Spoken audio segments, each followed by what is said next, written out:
екісі қаңтар айының. Жаңаөзен. Кеше ана Ақтөбе облысында онда қар бар екен да, Ақтөбе облысында. Мына жақта жаз болып отыр. Кеше 30 күні қар жауып еді, бірақ мұнда да еріп кетті.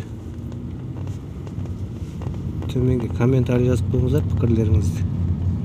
Мен міндетті түрде оқимын сіздердің комментарийлеріңізді жазып отырсаңыздар. Жаңаөзенде жаз почти. Қазақша айтқанда бірыңғай жаз ба? Почтидің қазақшасы қалай болады аударғанда?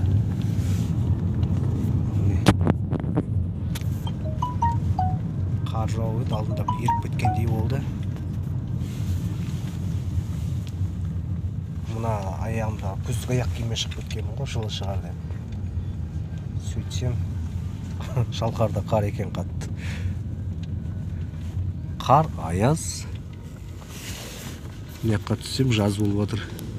Шетпеден пойыздан түссем.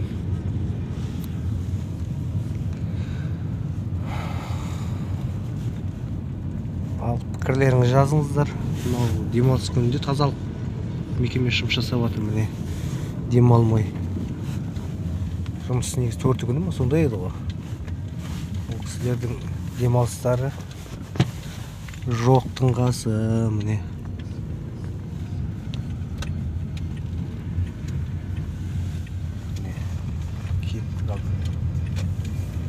Төменге подписаться басып, қоңыраушаны басып қойыңдар ал.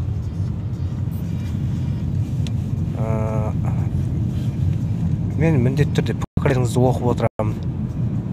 Жақсы, сау саламатта болыңыздар.